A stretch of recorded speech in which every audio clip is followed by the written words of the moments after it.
Her daughter wrote her obituary before she was dead.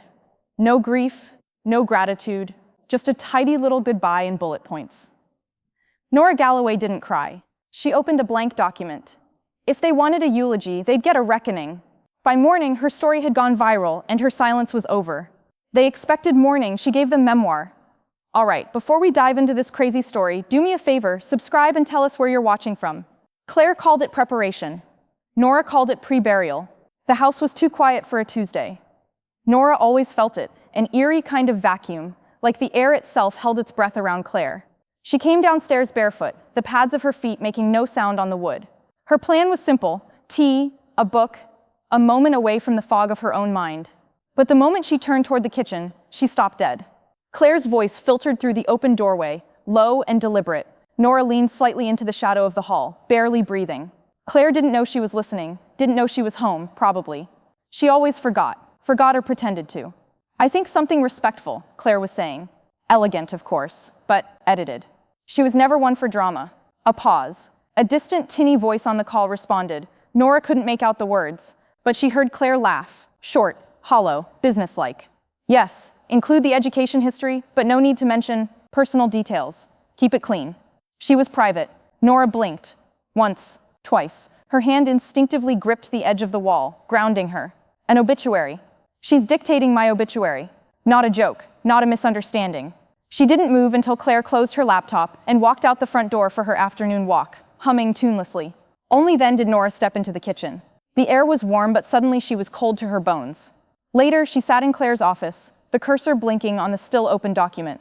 She didn't read it top to bottom. Her eyes leapt from line to line, flinching at each omission, each reworded truth. Claire had edited her down to something palatable. A bullet point version of a life that had been anything but simple. She never married. She chose a quiet life. Nora could have screamed. Instead, she printed it. She watched the paper feed out, smooth and neat and utterly alien. The version of her that Claire would present to the world. She walked to the hallway closet and took out the red marker. Not a Sharpie, but one of the dry erase kinds Claire used on the calendar. Nora returned to her desk, uncapped the pen, and slashed a long diagonal across the page. Then another. It bled sideways. The paper curled slightly. Still, it didn't feel like enough. She placed it flat on the desk, beside the laptop, and sat down. The screen was still open to the obituary file. She minimized it and opened a new document. Blank. Waiting. Her fingers hovered. It had been years since she'd written anything just for herself. Not since the poems she hid in the back of her dresser, or the stories she never let her students see. She began to type, not out of anger, but something older, more molten. Something long buried under politeness. Obituary. The real one. She paused. Not just her version. The truth. The messy, inconvenient, luminous, terrible truth. She typed the first line. She was born in the winter and learned silence before she learned speech. Nora kept going. Her hands moved like they'd been waiting for this all her life. Upstairs, Claire's phone buzzed. A small light blinked. Unnoticed. A file upload confirmation. The transcription from her Zoom call had finished saving, automatically sent to the shared cloud. But not just to the cloud. It had synced to Nora's account too. Her voice, her words, her betrayal, now preserved forever. Nora didn't know it yet, but the next time she opened her email, she would. If they wanted her story told, she'd tell it her way. If they wanted her story told, she'd tell it her way. The light from the desk lamp cast a golden halo across the keyboard as Nora leaned in.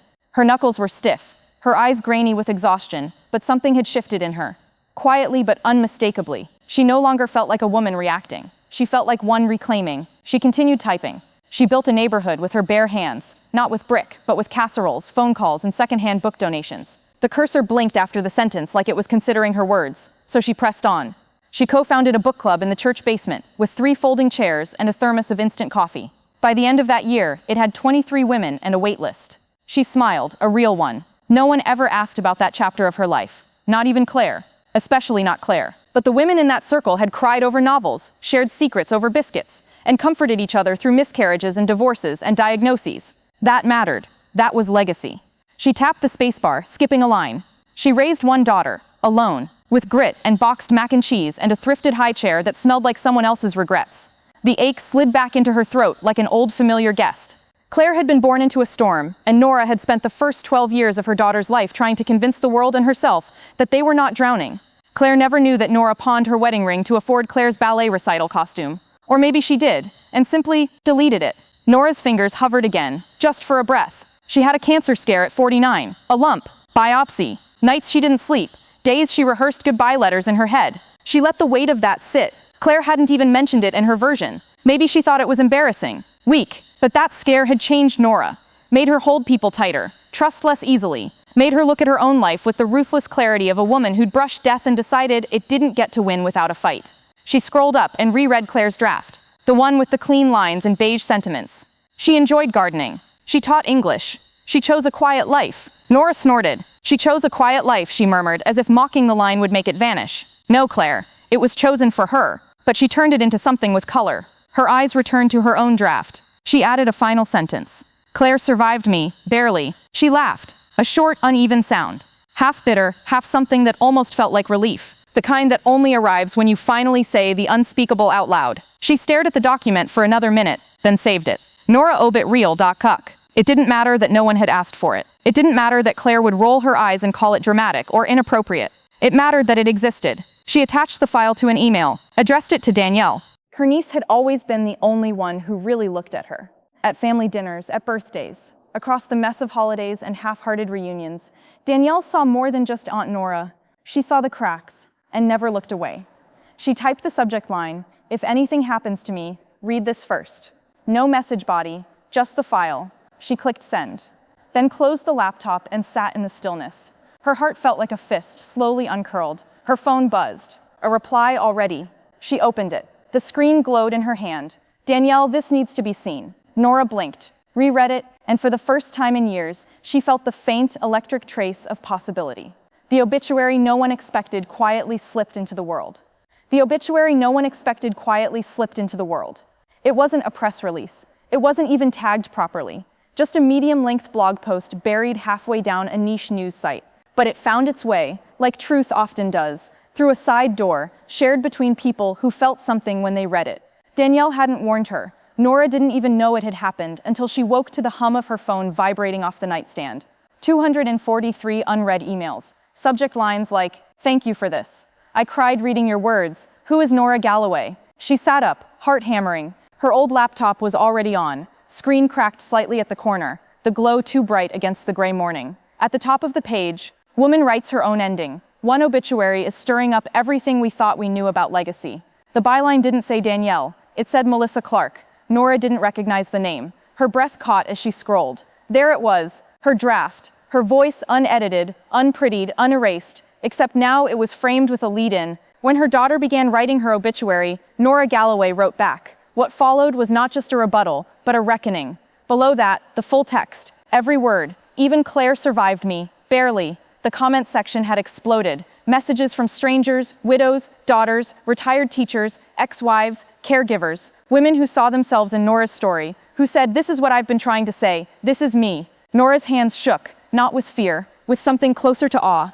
Then her phone rang. Claire. She stared at the screen as it rang 3 times. 4. She answered on the 5th. "You embarrassed me." Claire didn't say hello. No greeting, no space, just those 3 words, brittle with fury. Nora said nothing. "I'm being bombarded," Claire continued. "People from the board saw it. I had lunch with the rector this morning, and he asked if I was the barely survived daughter." Still, Nora didn't respond. "You think this is noble?" Claire snapped. "Air your version of the past to a bunch of strangers online? This is slander." At last Nora's voice came, low and steady. "You erased me first." Silence. Not confusion. Offense. Claire had never heard Nora use that tone before. Not in all the years they'd lived under the same roof. "I protected you," Claire said finally, "from embarrassment, from pity." "No," Nora replied. "You protected the version of me that made you look virtuous." Another silence. Longer this time. Then, "You're not well. This is delusional. If you don't take that article down, I'll sue you for emotional distress." Nora let the words land. She didn't flinch. "Then I hope you like Discovery," she said softly, "because I kept everything."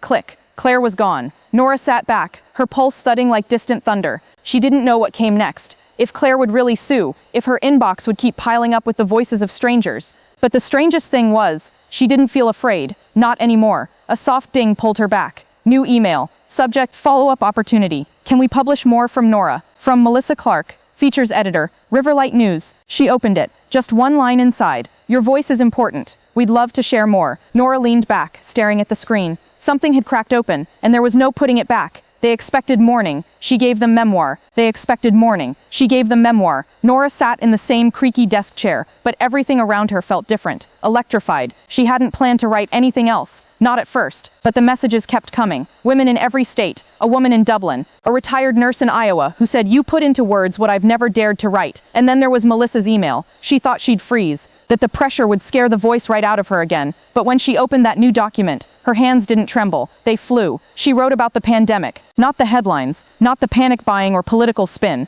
but the quiet, brutal parts. She wrote about holding Mrs. Langford's hand through a latex glove as the woman's lungs failed, about the man down the street who left meals on his porch for his quarantined wife, and how he played guitar under her window every night. She wrote about her sister. "I lost her long before the funeral," she typed. "Alzheimer's stole her name first, then her recipes, then her laugh." The words weren't poetic. They were plain, spare, and sharp as bone, and true. She titled the piece, "Things They Forgot to Say at Funerals," and sent it to Melissa without rereading it. That alone felt like a kind of birth. 2 days later, the Riverlight Gazette featured it front and center, her name in bold. A photo, too, one Claire had taken years ago, Nora in a faded denim jacket, eyes squinting into the sun. Her phone wouldn't stop buzzing, and then came the envelope. The letter inside was crisp and heavy, the font too formal to feel real. Cease and desist. Language like defamatory misrepresentation, violation of privacy, injurious falsehoods damaging to reputation. Nora stared at the paper in silence. Her ears rang. She could have folded it up, tucked it into a drawer, pretended it hadn't come. Instead, she picked up her phone,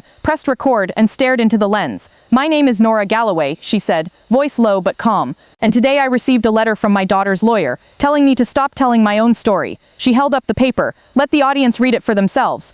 Claire thinks this will scare me. Maybe it would have, once, but I've already survived silence. This letter? This is noise. Then, with perfect deliberation, she tore it in half, then again, and again, until nothing was left but strips in her lap and a rising tide of something like defiance in her chest. She ended the video with a small smile and a final line. "You don't get to edit me anymore." She posted it. No hashtags, no begging. By morning, it had 1.3 million views. Someone had set it to piano music. Another made a duet, crying silently while watching it. Teachers reposted it. Hospice nurses, clergy, a mother whose daughter had just come out saying, "I hope one day she finds her Nora voice." Nora opened her inbox to another flood, but this one different. Offers, invitations, and one subject line that made her blink. "TEDx, we'd be honored to have you speak." She stared at it, the cursor blinking under the line, as if waiting for a decision. But she wasn't the one blinking now. She went to speak about death, and breathed life into everyone there. She went to speak about death, and breathed life into everyone there. The stage was quiet, polished, minimal. Just a red circle on the floor, a wireless mic in her hand, and the restless silence of 100 eyes waiting for her to become something more than a headline. Nora didn't bring notes. She didn't need them. Everything worth saying had already been carved into her by years, by sacrifice, by erasure and its aftermath. She took a breath, then another. "I was supposed to die quietly," she began, voice steady. "Not literally, but symbolically. I was supposed to fade, gracefully, they'd say. Let others write my story. Let my daughter package me in mild, safe sentences." A slight pause. "Instead, I wrote my own obituary, and somehow it made me alive again." She let the words hang there, then moved forward, just slightly toward the audience. "When you're an older woman, people treat you like you're already gone, like you're just a shadow trailing behind your younger self. But I was never a shadow. I was the light. I was the heat. I was the damn fire." A ripple of laughter, surprised, warm. She didn't stop. "I've been a mother, a sister, a caregiver, a cautionary tale, but no one ever asked me to be a narrator. They just expected I'd nod along as others summarized me."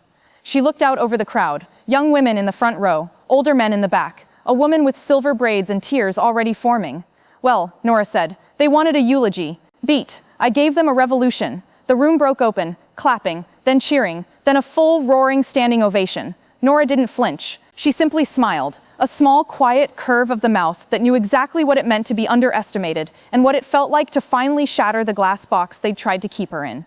Backstage, after the applause had faded, a producer handed her a phone already buzzing with messages. She ignored most of them, except one. From Melissa. "They want to meet about a memoir. Multiple publishers. Your inbox is about to melt." She didn't reply yet. She wasn't ready to process it. Elsewhere, on a couch she'd chosen herself, Claire sat cross-legged with a glass of white wine and the same clip playing for the third time on her phone. Her nails tapped against the glass. Tap, tap, tight, and sharp and angry. Nora's voice played again. "You don't get to edit me anymore." Claire closed the video, stared at the blank screen for a long moment, Then she typed a message. Claire, you win. That was it. No punctuation, no warmth. Just 3 words that felt like smoke from a house she just realized was burning.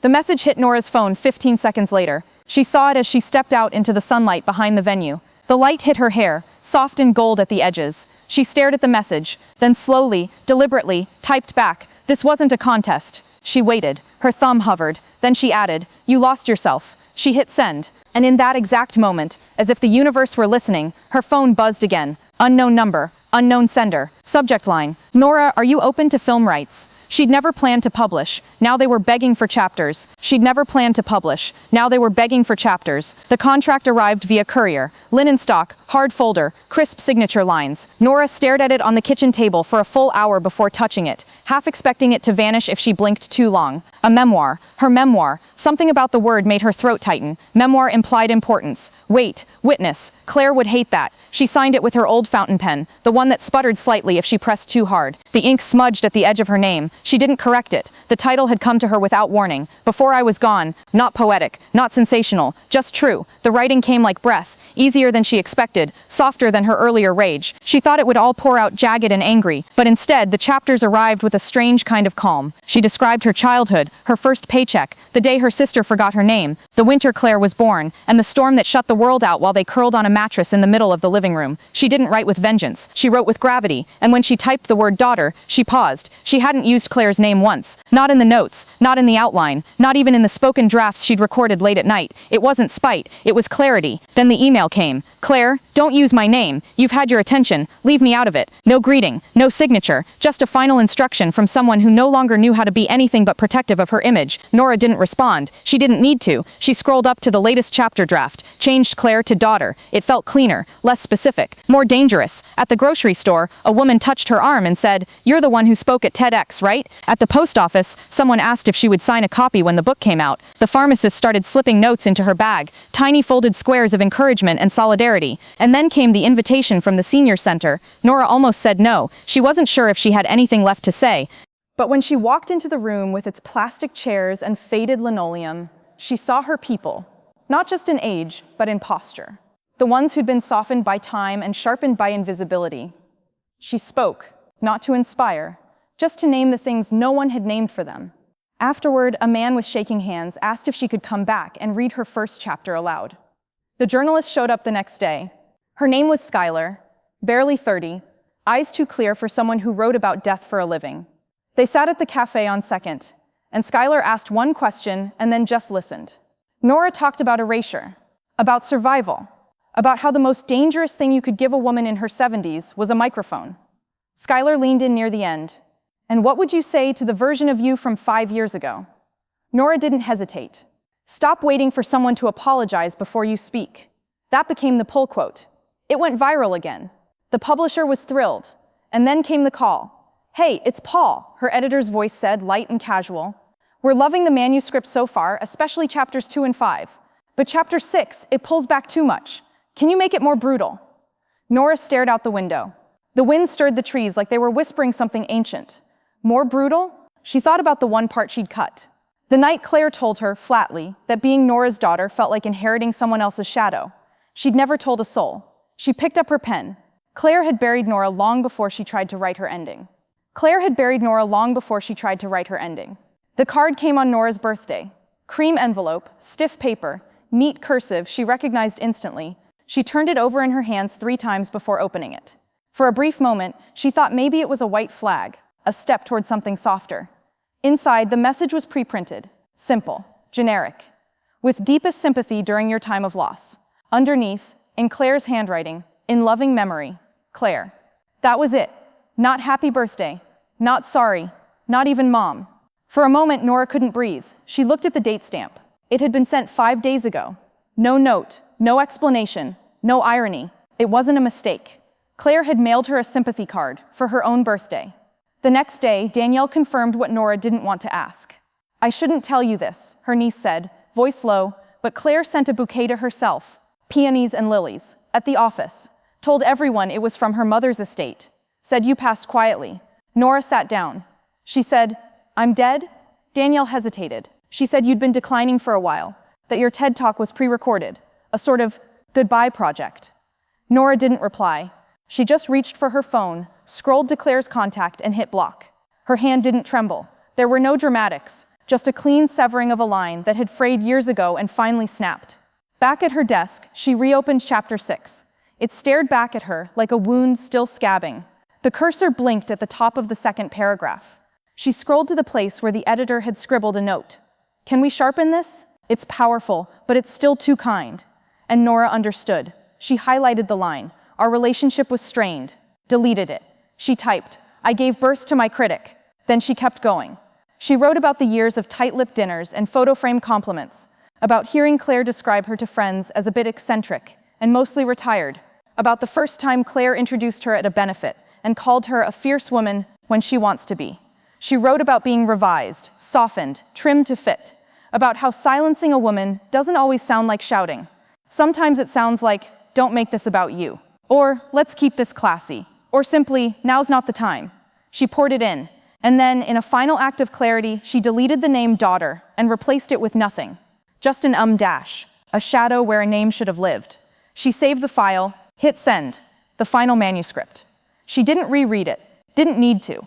That night, she left her phone on the kitchen counter and walked into her bedroom without checking it once. She pulled the covers up, turned on the little salt lamp by her bedside, and closed her eyes. No noise in her chest, no tightness in her throat. For the first time in years, sleep came without struggle. It came as a kindness. The next morning, her voicemail light blinked. "Publisher."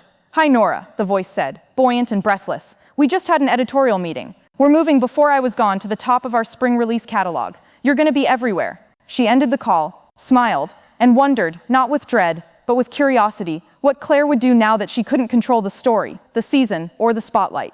She woke up a ghost. She went to bed an author. She woke up a ghost. She went to bed an author. Nora sat in her living room, barefoot and still in her robe, the morning sun filtering in through gauzy curtains. In her lap sat the thing itself, her book. "Before I was gone," matte cover, her name below the title in clean serif font. Not her married name, not her maiden name, just Nora Galloway. Whole. She traced the raised letters with a fingertip, as if testing for warmth. When she opened to the dedication, her breath caught. "To those who've been made invisible," and wrote anyway. Her phone pinged with reminders and well wishes. Danielle had texted a heart. Melissa sent a voice note. "Remember to breathe and eat. That's an order." Outside, the bookstore already had a line down the block. She wasn't prepared for that.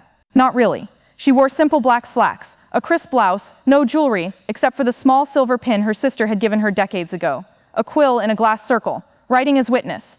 Writing as survival. The store was packed. People pressed together in rows, some standing on tiptoe just to see her, others flipping through copies while holding coffee cups and murmuring. A woman in her 20s wore a sweatshirt that read, "I gave birth to my critic," in delicate script. Nora almost laughed. The staff ushered her toward a small table at the front. Behind her, a blown-up poster of the book cover leaned against the wall. She sat down slowly, a chair like a throne, a pen like a sword. The signing line snaked through the aisles. She wrote her name again and again until her hand ached, until her signature started to drift diagonally, until the smile on her face was no longer a performance. It had become something quieter, something earned. Then she saw them. 3 women from Claire's charity board. Claire's people. Women who had once walked past Nora at events as if she were part of the wallpaper. Today, they each held copies of the book to their chests like confessionals. One leaned in and whispered, "It's about time." The line kept moving. A woman with silver hair and soft eyes held Nora's hand for a long second and said, "I thought I was the only one." Another wiped tears as Nora signed "Right anyway." Always. And then, as the afternoon light slanted golden across the shelves, someone in the back yelled, "Say the line." The room quieted. Dozens of heads turned. A few people nodded, some began to clap. The chant grew, soft but insistent. "Say the line." Nora blinked, then stood. No microphone, no cue. She looked at them, these people who had driven miles, who had stood in the cold just to hear someone like her tell the truth out loud. She took a breath. "I'm not gone," she said, clear and unwavering. "I'm done being erased." The crowd erupted. A woman with pink hair and a nose ring broke the barrier between them, came forward and wrapped Nora in a hug that was more declaration than greeting. "Thank you," she whispered. "Thank you for existing loudly." Nora felt the sharp sting of tears, but they didn't fall. They took photos, gave her a bouquet, wrote kind things on post-it notes and stuck them to the wall behind her. By the end, her hand was cramped, her voice hoarse, her heart strange and swollen. At home, she collapsed onto the couch, shoes kicked off, still holding the Sharpie she'd used to sign over 300 names. There was a knock at the door. When she opened it, there was no one, just a square white box. Inside, a tight, haunting arrangement of black tulips. No card, no name. She stared at them for a long time, a flower that only blooms in darkness. The world knew her better than her own blood did. The world knew her better than her own blood did. The black tulips sat in a glass pitcher on Nora's windowsill. She hadn't thrown them away. She thought about it twice, but each time she reached for them, something stopped her. A whisper of something unspoken, something unfinished. Claire, of course. Who else would send grief disguised as aesthetics? But Nora kept them anyway. She didn't water them, just let them stand. Elegant, mournful, like an apology too proud to kneel. That week, the mail became a second heartbeat. The fan mail started in envelopes, thick, hand-addressed, covered in stamps. Some came with bookmarks, others with photos of mothers, grandmothers, sisters. A woman in Missouri sent a dog-eared copy of Before I Was Gone, with every passage about survival underlined in pink. A teen in Oregon included a drawing of Nora's quote, spiraling inside the shape of a heart. One envelope had no return address. Inside was a single sheet of paper. You helped me forgive my mother. Not forget, just forgive. That's more than I thought possible. Nora read it 3 times before placing it in the drawer where she kept the letters that made her cry. The bookstore forwarded over 600 more. Melissa joked about needing a personal assistant. Nora didn't laugh. She read every one. She'd never felt so seen, so unbearably real. One email came from a grad student named Leah, studying playwriting at Emerson. She wanted to adapt Before I Was Gone into a 1-act stage production. Nora almost said no, but then she imagined a small black box theater, the words echoing off worn brick walls. Someone playing her, not flatteringly, but fully. And she said yes. That night, she opened her old estate file. She hadn't looked at it since before her sister passed. Her lawyer had drawn it up years ago, a standard plan, practical, impersonal. Claire was named executor. Everything else was split down the line, neat and expected. Now, she began deleting. Claire's name vanished from the top, from the beneficiaries, from the medical proxies, from the letter of intent. In her place, Danielle, and a literacy foundation for senior women. She added a handwritten note at the bottom of the last page. Your legacy is what you leave behind in other people's voices. Then she signed it, with a flourish. Her hand didn't shake. The next morning, she met with her lawyer to finalize everything. A kind man in his 60s, with a quiet way of speaking and a permanent furrow between his brows. He reviewed the changes, tapped the pen against the edge of the desk. You've rewritten the whole thing, he said, not unkindly. Nora nodded. It was time. He closed the folder, leaned back. You know, he said gently, as part of this update, we typically include a revised obituary. Do you want to read it? Nora tilted her head, thought of the first one, Claire's version, the one with beige memories and bullet points. She didn't answer right away. She just looked out the window, where the tulips stood in shadowed silhouette, silent, still, and impossibly alive. She wrote what they could never erase. She wrote what they could never erase. The cursor blinked at the top of a fresh document, patient and blank. Nora stared at it like a mirror. It was strange, starting from zero again. No editor's margin notes, no looming deadline, no crowd waiting for a quote. Just her. She titled it plainly, Obituary Final Draft. Her hands moved slower now, not from age but from deliberation. She lived louder than their comfort. The line sat bold at the top of the page, like a dare, like something carved into a bench at the edge of a trail where someone once sat and decided to stop apologizing. Nora didn't look back at any old versions, not Claire's, not her own angry first draft. This wasn't a rebuttal. It wasn't even a defense. It was her last word, and it would not be measured in how others remembered her, but in how she refused to be forgotten. She loved language more than legacy, and still, somehow she left one. She left out family, every trace, not from bitterness, but from freedom. No mention of Claire, no mother, no daughter, just the story she'd finally become. She did not retire, she rewrote, and in doing so, rewired the way stories could end. She paused, then typed, named in her will, Danielle Galloway, literary executor, keeper of the fire. She smiled, just slightly. Danielle didn't even know yet, but she would. She'd understand. Then came the final line. She survived erasure. It didn't feel dramatic. It felt surgical, precise, like truth peeled to the bone and still warm. She reread it once. Once was enough. Then she uploaded the file to her website, right on the homepage. No password, no hiding. Below the photo of her book cover, she added a header in all caps, in case they ever try to tell it differently. She pressed publish. Afterward, she printed a copy, sealed it in an envelope marked with black ink, Claire, final. No return address. Just the same address where Claire had sent her that sympathy card months ago. Nora dropped it into the mail chute with the quiet satisfaction of someone who had nothing left to prove. That night, she lit a single candle and sat in silence. Not mourning, not anticipating, just still. It wasn't until the next morning, scrolling through an email from a reader in Prague, that she saw it. A forwarded post from Claire's private account. A screenshot of Nora's final obituary, captioned, "She's not the hero she thinks she is." No tags, no photo, just a sentence steeped in the bitter perfume of recognition withheld. Nora stared at the screen. Her tea had gone cold beside her. She didn't feel anger, not even sadness, but something had shifted again, a silence inside her that no longer felt still. It felt like a wind preparing to howl. Claire tried to bury her again, this time with gossip. Claire tried to bury her again, this time with gossip. The blog went live on a Monday. A quiet launch, no announcement, just a link quietly passed among mutual acquaintances, hidden inside polite group texts and suspiciously timed Facebook comments. My side of the story, a daughter's truth. It looked harmless at first. Tasteful banner, soft serif font, a black and white photo of Claire as a child, arms crossed, unsmiling. But the first post set the tone. She built herself a new life on the ashes of an old one, and set fire to the truth in the process. Claire accused Nora of weaponizing memory, of curating victimhood. She described herself as the caretaker of a complicated legacy, and implied Nora had always been dramatic, volatile, hungry for attention. Within days, the site gained traction. Former colleagues and extended family took sides. Some reposted Claire's entries with comments like, "Finally, her voice matters too." Others whispered that it was all too sad, too public. A few friends of Nora's sent her screenshots, unsure whether to offer comfort or space. Nora said nothing. Not online, not in person. She read every post, once. Then never again. Melissa called, tense. "You want me to draft a response?" "No," Nora said, evenly. "Let it breathe." She thought she meant it. She truly believed she could ride the storm with silence. Until the email came.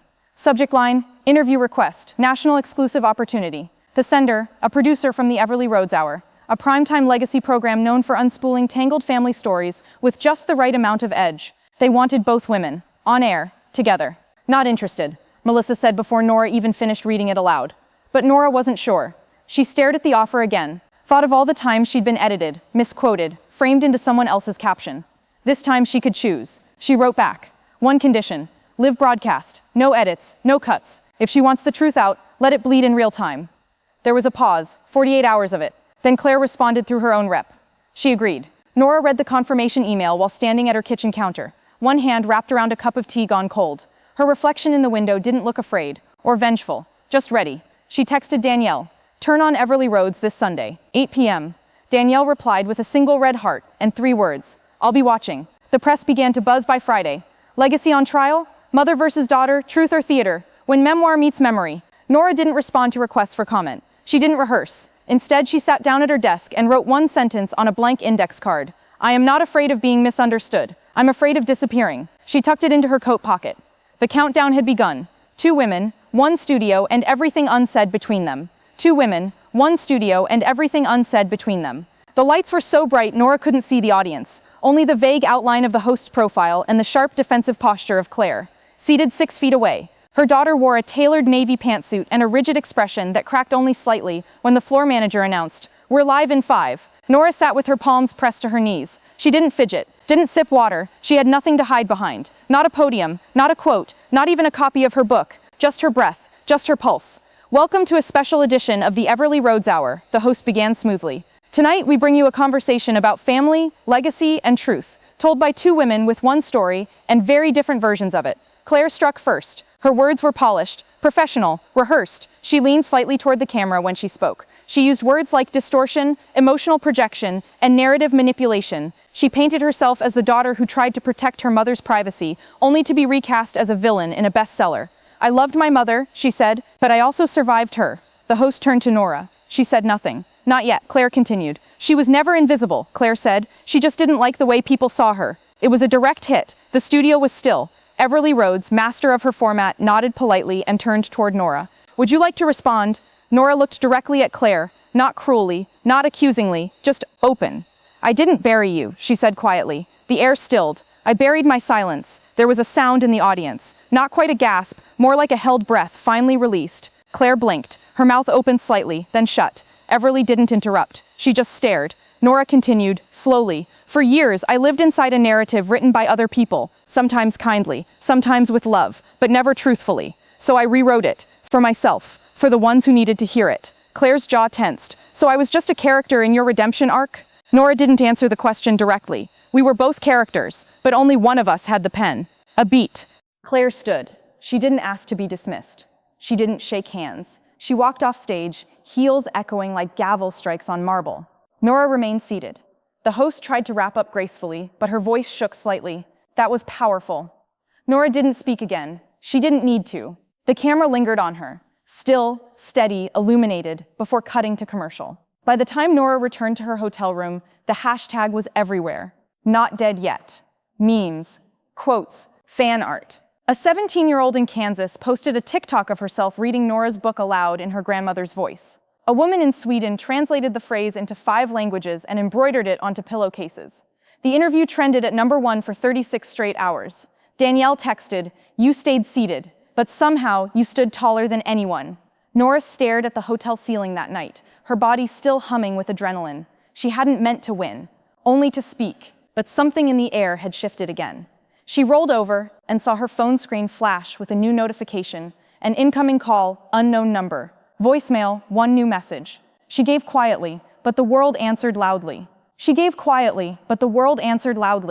Nora didn't return home for 3 days. Not because she was hiding, but because the world wouldn't let her. Invitations poured in. Bookstores, libraries, college campuses. Some wanted panels, others wanted protests, but most simply asked her to read aloud. She chose a few. At the first event in Boston, the applause lasted longer than her introduction. She'd worn the same salt and ink shawl her sister gave her during chemo. It draped across her shoulders like armor as she stepped to the mic, opened her copy of Before I Was Gone, and began with the line that started everything. "They wrote me off, so I rewrote myself." The crowd stood before she even reached the last page. Hands clapped above heads. A woman in the second row sobbed openly. Another mouthed every word along with her.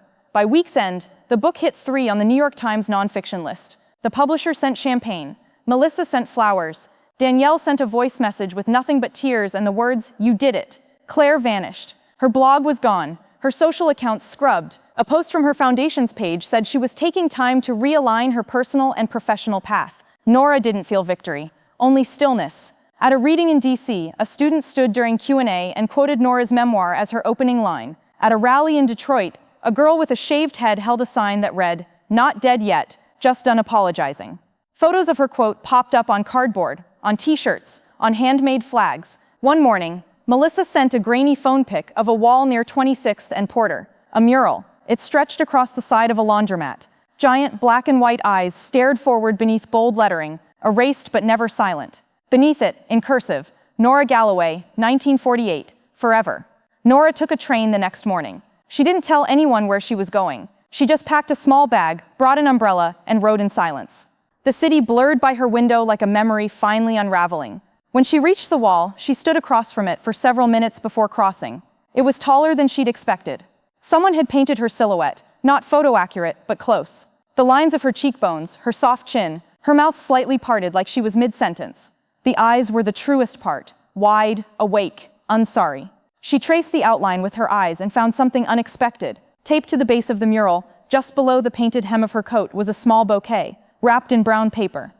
No note, no name, 3 wild sunflowers, 2 blue thistles, and a single tulip, black. Her breath caught. She didn't touch them, just knelt quietly beside them, one hand pressed to the sidewalk, grounding herself. People passed. A few stared. No one spoke. As she stood preparing to walk away, a soft voice behind her whispered, "You saved my life." She turned. A girl, maybe 15, with braids and a denim jacket covered in marker scrawl. Her eyes shimmered, not from tears, but from something bigger. Reverence. Relief. Nora didn't ask how, or why. She simply nodded. And for the first time in a long time, she understood that stories don't end. They echo. Her obituary was no longer about death. It was about presence. Nora sat at her old desk, the one she'd almost given away before all of this began, and opened the last page of her manuscript. The final paragraph blinked at her from the screen. Technically perfect, narratively satisfying, emotionally hollow. It wasn't untrue, but it wasn't alive. She pressed delete.